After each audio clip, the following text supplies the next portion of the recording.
Okay, well, I want to talk a little bit about what's happening right now. There's a lot of things going on in America right now. One of the big things right now, today's date is the 26th of September. This last weekend we had the kneeling and the standing of the national anthem. This is becoming a really big problem, and we have to understand where this stuff is coming from. I mean, is there an agenda here, or is it just people getting involved? What we want to talk about is the fact what we call the Hegelian dialect. So, for example, if you're a like the military, they use what we call divide and conquer. So if you go into a country, the best thing you want to do is you want to divide that country that you're fighting against to make it easier for you to win the war or the battle. Now, governments use what we call a Hegelian dialect to break down the masses. Okay, so if you notice right now, we have a lot of controversial issues going on. We got race stuff going on. We got the kneeling for because right now black people feel that they're being oppressed in this country and they want to make a stand. Um, there's always politics stuff going on. There's religious debates that went on a while back. The statues being torn down. I mean, you name it. We got a lot of issues going on. We got transgender walks. We got women's rights walking. You know, all this stuff that's going on. Well, what's the purpose behind it all? What are they trying to do? Well, see, for me, let's say I'm a religious person, so they want to attack religion. That's going to affect me emotionally, right? You might not care about religion. You might care about the politics, or you might care about race, or you might care. But what they're doing is they're attacking something that's going to cover everybody emotionally, and what that's going to do is that's going to move people into a group. All right. What it is dividing. Why would they want to divide America right now? Well, they know that if they're a corrupt system, which it has been, they know if you divide the nation, then it's weakened by the power that it has, because numbers are the threat to the system. More the numbers, the more people can get together, and the more that we can do to rise up against our government. Because we know the government are not doing things that are by the Constitution, not doing things that are illegal. There's a lot of things happening in our country that a lot of people disagree with. But what they're doing is they're keeping us distracted on these issues. I'm not saying they're not important. Race is important, I think, in this country. I honestly don't understand how we can have a racism against somebody. I don't know how. I mean, you really think about it. We go way back in the day, a couple thousand years ago. Your ancestors moved into a certain area. Well, if you have darker skin, your ancestors moved closer to the equator. If you're white skinned, then that means your ancestors probably moved to the north, farther away from the equator, where our skins don't need to adapt to the sun. So therefore, my skin color, because my ancestors probably migrated to the north, I have white skin. A black skinned person is going to have black skin because their ancestors several thousand years ago migrated to the south. It has nothing to do with the caliber of person you are. It has nothing to do with any of that. It's just because the sun, it causes a dark pigment in the skin. It's as simple as that. I don't understand why we have a hatred in this country for anybody because of the color of the skin. So this is what's happening. But what are the main issues in America? Well, I'm a Bible believing Christian. And I believe that the number one thing the Bible says, it says the love, not money, but the love of money is the root of all evil. Well, I agree. I think God knows how things work, right? So I would take that and I would start to follow that line. Okay, what's in this country? Well, we need to go back and we need to. How does our monetary system work? Well, it works through the Federal Reserve. Well, my first thing that I would want to do is I would want to start studying the Federal Reserve, to learn more about the Federal Reserve, learn the history of the Federal Reserve. Why is the history even there? When you go back and you study it, you'll find out that it was the Federal Reserve Act was implemented in 1913, the same year that we started paying income tax in this country. Shortly after that, the Depression happened, and then FDR And in the 30s, in 1933, I think it was, he called all the gold standards to be turned in. So by the time of 1971, and I'm not going to break down each and every history of it, but by 1971, we're not covered by a gold standard in this country. So the question is, okay, well, why was the income tax come the same year then the Federal Reserve Act was implemented on December 23rd of 1913? Why is that happening? Well, because every year you're paying back to the Federal Reserve, because the Federal Reserve, when it gives out money, is an IOU, right? Because the government has no money. It's loaning money from the central banking system, which comes through the Federal Reserve, right? So now tax money is paying back the government, what the government pays back the Federal Reserve. A lot of people think their tax money goes to roads and schools and all that, which it does, but the majority of the money goes back to pay the Federal Reserve. And who owns this Federal Reserve? Well, the central bankers do. The internet, or the rich own those banks. So as we're going into debt, they're becoming rich off of ours because we're slaves to the debt system.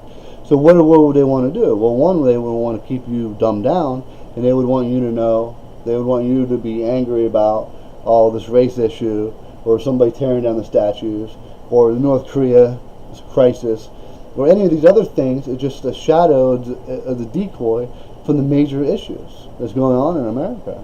Is that our economy system is set up to keep you and I in debt, while the rich get richer and me and you get more in debt. And the system is so ugly, and it's such a horrible, it's an evil entity. So the other thing they want to do is they want to divide us. Well, when you divide, you also want to cause disorder. Well, why? Because our nation wants to control. Our nation wants to have power over whatever. Now, as a prophecy student who studies prophecy, well, you want to control the money. Well, why? Because in Revelation it said we will have the control of buying and selling, right? The beast needs to be able to control the money so he can control the establishment of who's going to buy and sell, right? Well, you can't do that unless you control the money. So what are they doing? Well, they're going out to control the money, because eventually the beast system will be established on this earth. And if you understand and you study it from the historic view, you actually learn that the second beast in Revelation 13 is talking about America, and we will be the second beast that enforces the first beast through our military strength. So it's all about a distraction, because they want to change the Constitution, they want to change people's minds, and eventually what's going to happen in this country, and a lot of people think it's far-fetched, but it's not far-fetched, that the First Amendment, which is your right to worship or not to worship, right? We know the First Amendment, you can look it up, but basically it has to do with worship, right? If you want to go down there on Sunday and practice your religion, your Christian religion, then you can do that. If you want to be a Muslim and do it on Friday or whatever holy day that they have, you can go down there on that day. If you don't want to practice religion in this country, you don't have to. It's your right. The government cannot enforce or take away your freedom to practice for worship. It's one of the greatest freedoms we have in this country, among the Second Amendment, which has to do with your right to bear arms. So what do they want to do? Well, they want to get back to the system of controlling. They want to unite the separation of church and state. They want to bring the church and the state into one. Well, what do you have to do? Well, you have to bring a bunch of disorder. You have to cause many issues in America so they can establish that one day. So they're going to establish it one day. It's prophesied. It's what the image of the beast is. The image of the beast is the uniting of church or religious and the state. The civil power and the religious power will be like one. So what do you cause? Well, you're causing all these uproars and people and this disorder and people getting angry and separating people to fight among themselves, and there's coming a disorderly among the people of America, and it's going to get worse within the next couple of years, and eventually they're going to say, look, we need to get morality back in this country. And the civil leaders, the political leaders are going to put their hand out to the religious leaders of the day and say, we need help. We need help. We're losing control of our nation.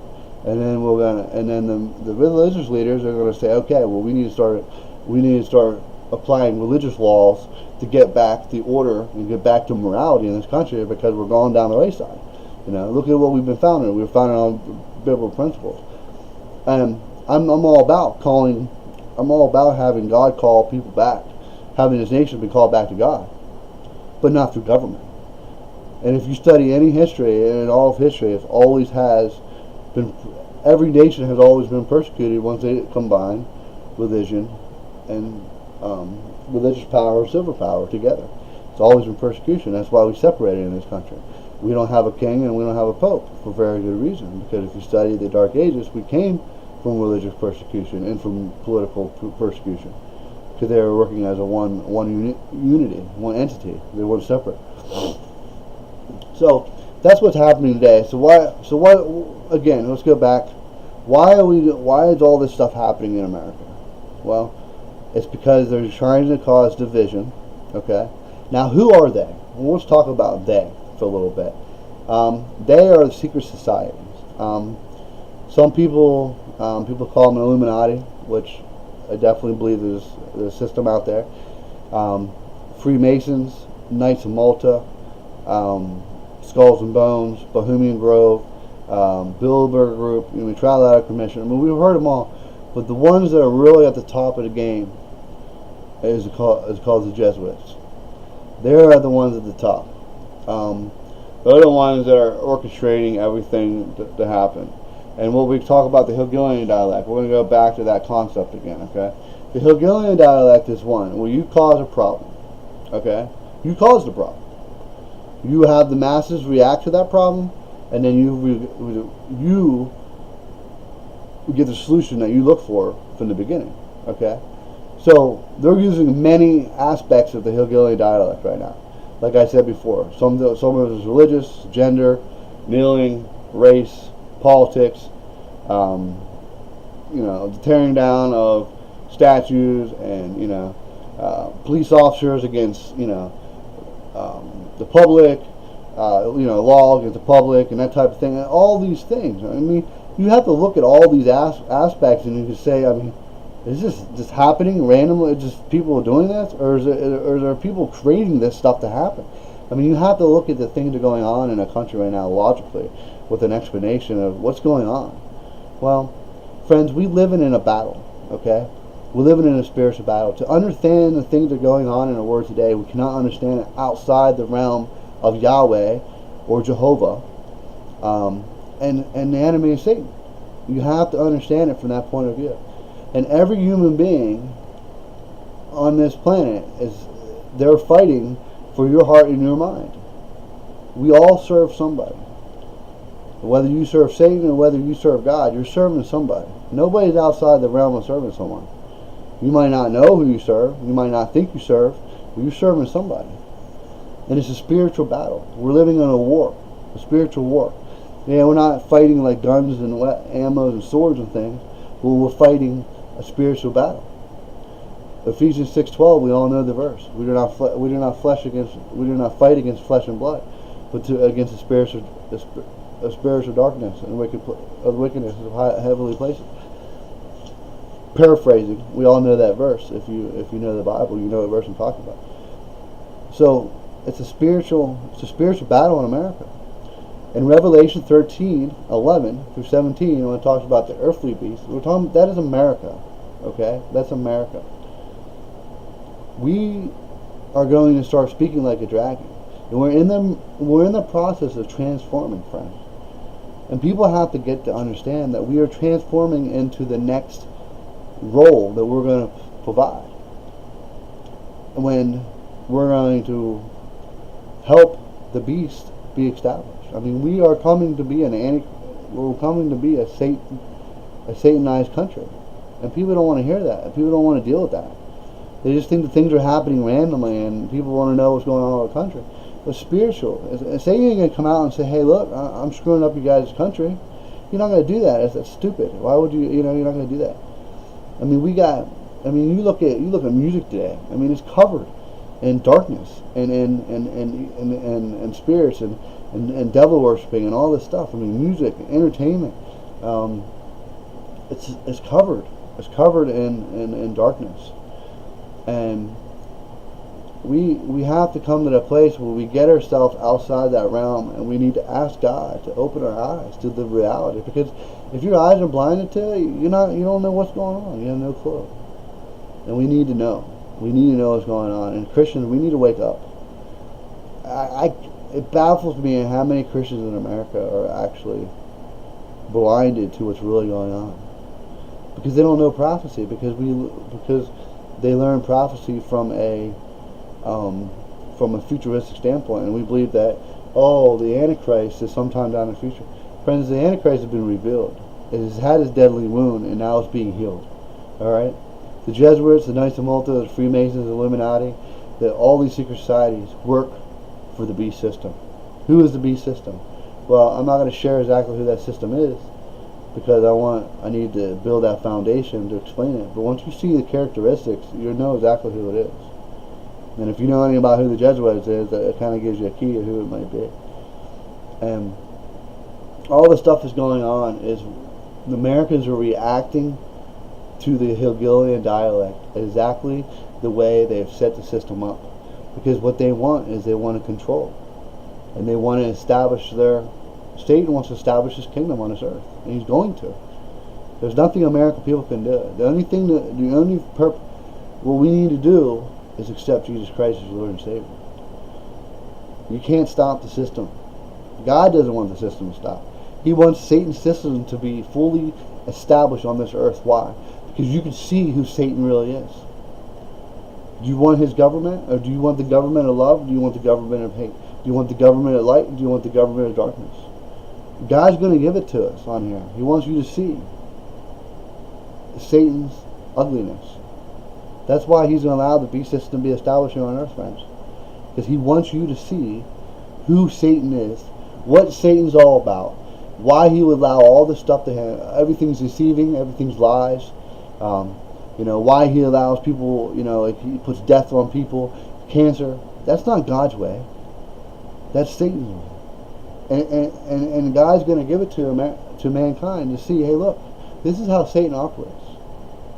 Do you like his operation? Do you like his government? Do you like the fact that he likes to destroy mankind and to give us lies?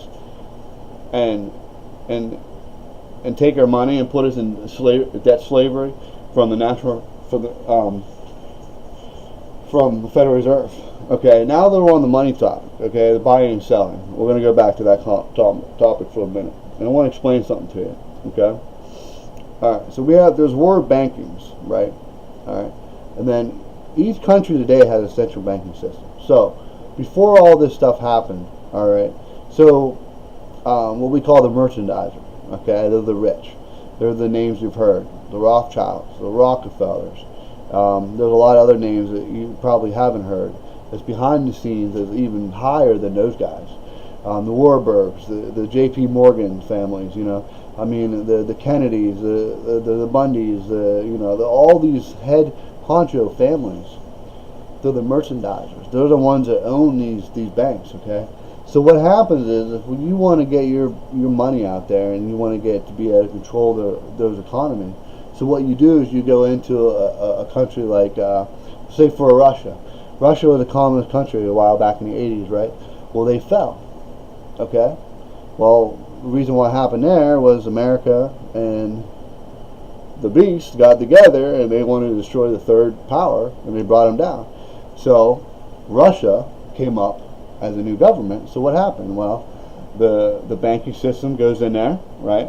And they say, look, we'll help build your economy, we'll help build your government, we'll help build, schools and all this stuff that you need to build a strong country, but we're going to do it on interest rate. Okay? So what they do is they go in there and they give them however much money that country needs, probably millions, billions of dollars, but they do it on interest. Just like you do a car or a house or any other loan we may get, right? So they go in there and then they keep paying them back, and over time, eventually they get their central banking systems put inside that government or that nation, right? And then, as they get that in there, now their central banking system in there, and now they have control of that government and that economy. Now they can start changing ideology within that country, right? That's what's happening in America, especially. I mean, it happens to a lot of nations. Okay. So as they're going around and nation by nation, and some of the smaller nations and some of the third world nations are really easy. You know what I mean? They go in there and they take the central bank system, and now they have the ideology, and now they're controlling those nations and doing what they want in those nations, right? So they get to the Middle Eastern nations. Okay. So most of all the other nations have been taken care of and have the central banking system controlled, and they have their hands and tentacles in all the country. But they get to the Middle East. And the Islamic countries, right? I mean, mostly found in the Middle East, northern Africa, but up in Turkey and stuff. But Middle Eastern area, right? We know that because we've been at war with them for the last 10, 20 years, really. I mean, the Gulf War and then OIF and from 03 to 04, whenever it was, 03 when I went over there. So what happens? Well, they try to establish the economy. Everyone's like, oh yeah, they want to go to control oil. No, friends, oil is a resource. They want to control economies. I mean, the Middle East, they have a lot of money over there. They want to control the economy. Oil, yes, they want to control the oil, but that's just a resource. They want economy. When you control economies, you control governments, and then you have power. That's what they want. That's how they operate. But they're very patient, and they do it over time. So what happens is, when they go into the Middle Eastern countries, right, they realize, oh, well, the Middle Eastern countries don't agree with interest rates, and they don't agree with anything loans over 7 years. Well, that makes a mess, because they want loans, 20, 30, 40, 50-year loans, you know what I mean? And they want if the Middle Eastern Islamic nations want all loans to be forgiven after 7 years, and there's no interest rate. Those countries the elite, the bankers, the merchandisers, right? They have a hard time building structure, power, influence into those nations, right? That's why you saw the problem with Saddam Hussein, where they were trying to get in control of Saddam Hussein. Well, Saddam Hussein basically said, screw you guys, I'm going on my own system. We went in there and we took them out. That's what happened in that situation. But what happens is, we can't financially, by being subtle, go in there and taking care of those Islamic nations. Well, we got to do something. Well, now you're going to have to take in military force to take over that country. Well, we're not living in 300 BC or 100 AD or whatever. We can't just rule over everybody. We're living in a different world now, right?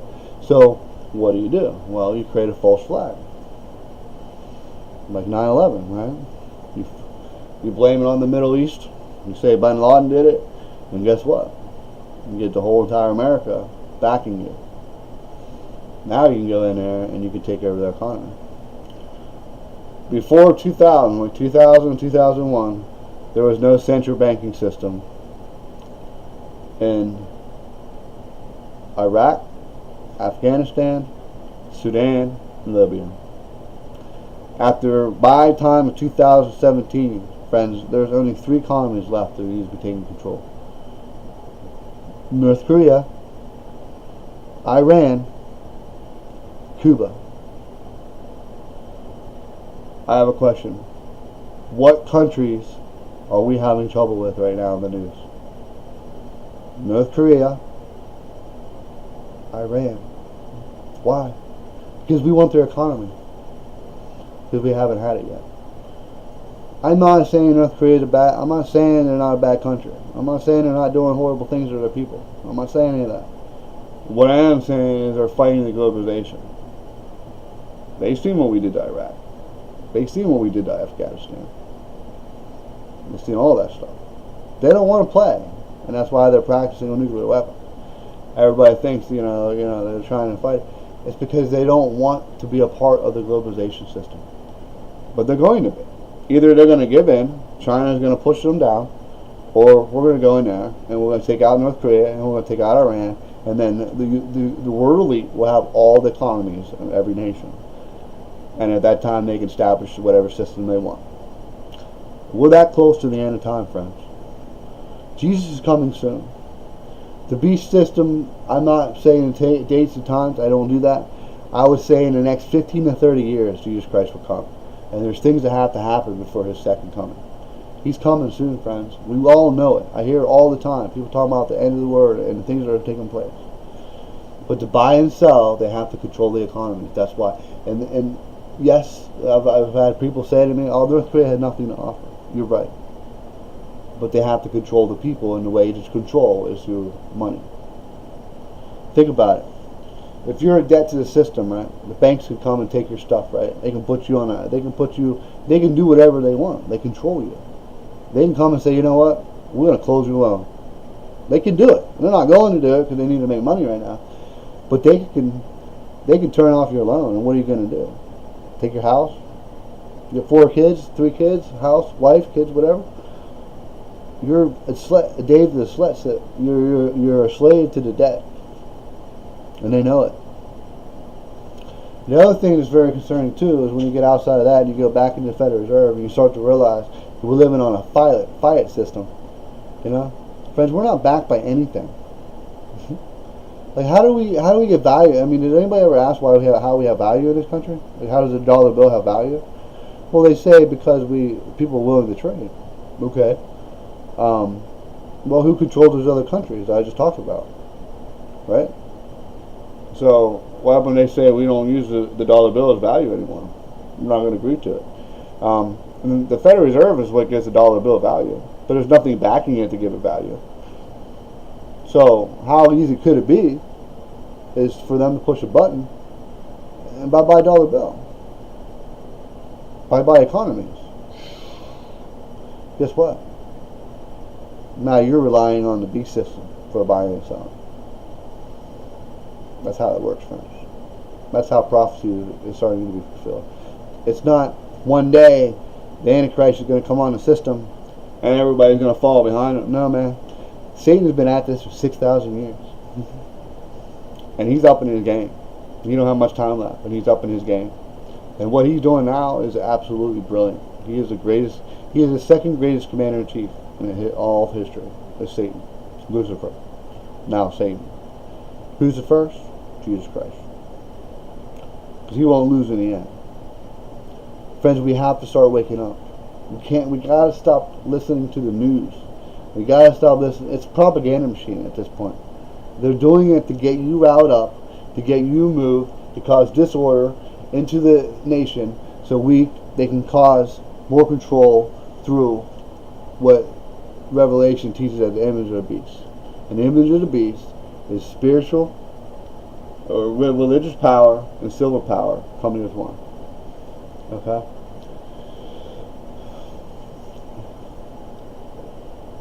We need to wake up. For the people out there that do not believe in God, I would recommend you getting over that. Most likely you probably don't believe in God because you don't want to be accountable to somebody. But the news flash I have for many people is you are accountable to somebody, whether you like it or not. We all serve a master. And if you don't know that you're a servant of Christ, and you would know if you're a servant of Christ, because you'll be doing the work of the Father, right? You're serving Satan. Evolution, all this stuff, has all been a propaganda machine to point you away from the understanding of God, of the Bible. Alright. There's only 2 ways, friends. Jesus and Satan. That's it.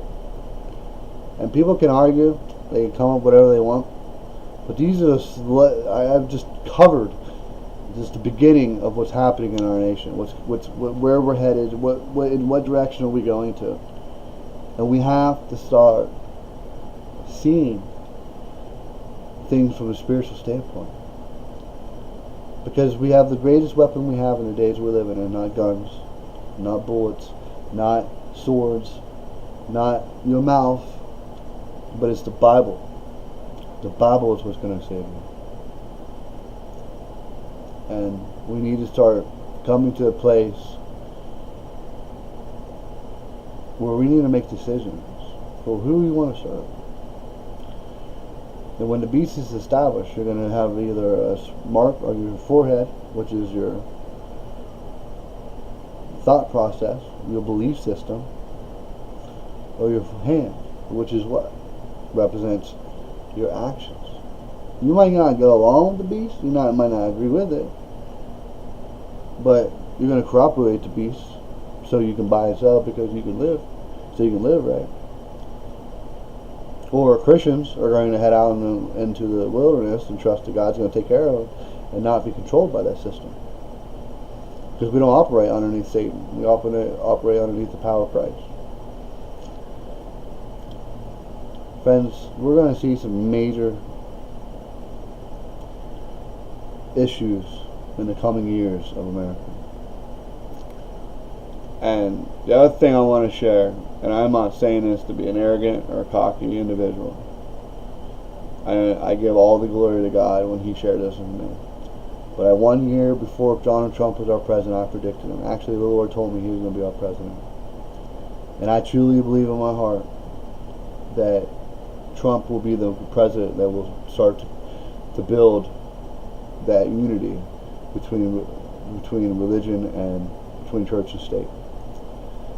And he's working on it now. You have guys like Kenneth Copeland and all these guys praying in the White House. Friends, we need to get prayer out of the White House. We don't need government in religious debates. We need to separate those two things. I mean, he's getting in there and he's calling for national prayer days. He's having people pray. He's praying, and he gave a great speech about songs and unity and all that, and that's what they want. They want everybody to unite. But the Christians are going to unite in error, and not in truth. It's okay. Your God's a little different than mine, but you know what? Let's just do it for the sake of peace. That's not what Jesus said, right? He said, I ain't come for peace. I came to bring a sword. For division. From the truth, from the error. I didn't come to bring peace, Jesus said. I come to bring a sword. The Word of God, separation. To be holy, to be set apart. Friends, we're living in times where we need to wake up. Because there is a destiny. It's better than the place we're living here. So, friends, I don't really feel like there's anything else in my heart I really like to share on this. I just wanted to share some things about going on with the kneeling and the standing and the spiritual aspects of what's taking place in our country right now. And I'm going to continue to share my prophecy as I do my studies and make sure I have the proper information, because I don't want to be teaching incorrect things. But we need to take some time to really think about what matters in this life. I mean, are you 100% sure there is no heaven? Are you 100% sure in your heart that there is no Christ? I mean, what's important? I mean, I never seen a hearse pulling a U-Haul ever in my life. I mean, we don't take nothing from this earth to the next place. And it's not nothing wrong with having good things and a nice house and cars and all those type of things, but when it comes down to it, and Jesus said, store up things in heaven. Seek the kingdom first, and all these things will be added onto you. But store up your treasures in heaven, not here on earth. And God's going to reward everyone. Some people's reward is going to be here on this earth, and some people's reward is going to be in heaven. And it's up to you what you want yours to be. But I want you to know that Jesus loves you. He died on the cross for you. He's trying everything he can to get breakthroughs with people, but people are so ignorant and they're so smart. They think they're smarter than God, and he can't work with ignorance. He can't work with arrogance. He won't. And I pray that this nation and this people, we humble ourselves as human beings and we accept the help, and we allow Jesus to open our eyes, the Holy Spirit to open our eyes to the truth that's happening in this world today.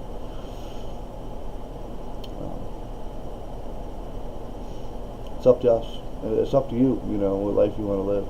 And I just want to share some of these things, and I hope that some people hear these things and they move on. They hear what I have to say, and they say, "Oh, I just see a lot of logic there." Look into it. Because I'm not asking anybody to take my word for it. I'm just a man. I'm not perfect. I don't know it all. I'm probably not right about everything I believe. but I do believe I have a lot of information to give that could help people follow the right path that they need to find, which is no other than Jesus Christ, the King himself. So I just thank everybody. If you listen to this, I hope that it helped. And I thank you for everything. And I say good night, and I'll see you next time.